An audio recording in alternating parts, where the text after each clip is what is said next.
Good morning and welcome to the fifth legislative session update. My name is Steve Delvecchio and I'm the Government Affairs and Economic Development Director for the Waterbury Regional Chamber. This week's update will be focused on a wide variety of bills pertaining to our members' housing and public safety. Per usual, each bill will be briefly explained while providing you with the official CGA bill number so you can take a look at what both the proponents and opponents have to say and make a decision for yourself. Before jumping into legislation, I would like to take a moment and briefly recap the Chamber's 134th annual meeting and luncheon, which took place on Thursday, April 11th at Aria in Prospect. Our diligent chairwoman, Mary Chapelone, kicked off the meeting, which gives our members and the board a chance to celebrate the past year's accomplishments, vote to elect new members to our board of directors, and give special recognition to companies celebrating Chamber membership milestones. The meeting concluded with Ruan Marino of DevelopMark, our presenting sponsor, giving a real-time demonstration of the application of AI in today's world of business marketing. Now on to this week's legislative update. The first bill I'd like to make our members aware of is House Bill 5242, an act concerning the collateral consequences of criminal records on housing opportunities. This bill would keep landlords from considering prospective tenants' criminal records that are more than 3 years old during the rental application process. While the bill does contain limited carve-outs, including rental applicants with convictions for producing methamphetamines in public assisted housing and lifetime sex offender registrants, landlords cannot consider most convictions older than 3 years when deciding whether to negotiate or make a rental agreement, including murder, arson, breaking and entering, and rape into private housing because it treats these crimes the same way as disorderly conduct or shoplifting.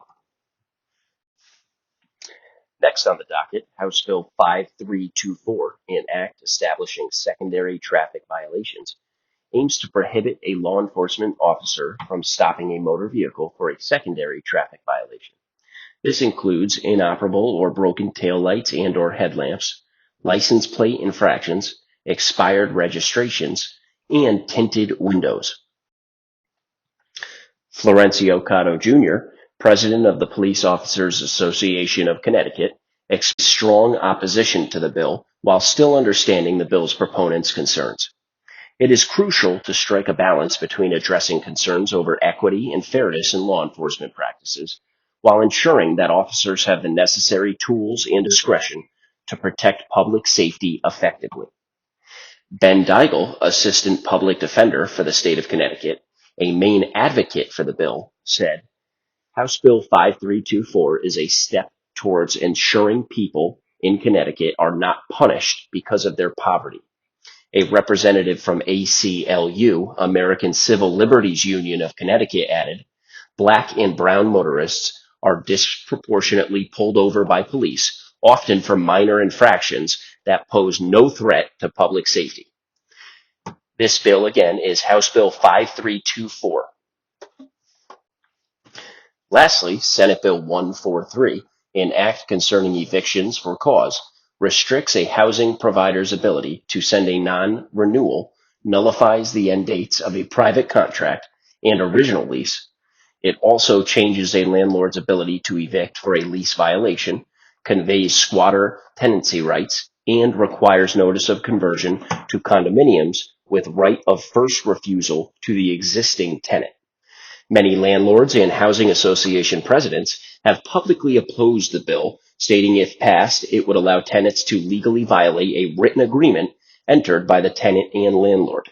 Others who support the bill claim the legislation will help drive down homelessness within the state, among many other things.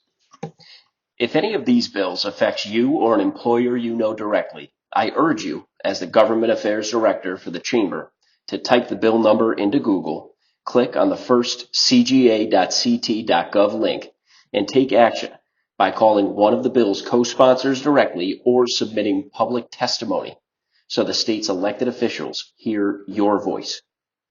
That concludes this week's update. Thank you again for tuning in. If you have any questions or concerns, please reach out to me by email at sdelvecchio@waterburychamber.com. Have a great weekend, Greater Waterbury, and remember to always support your local chamber.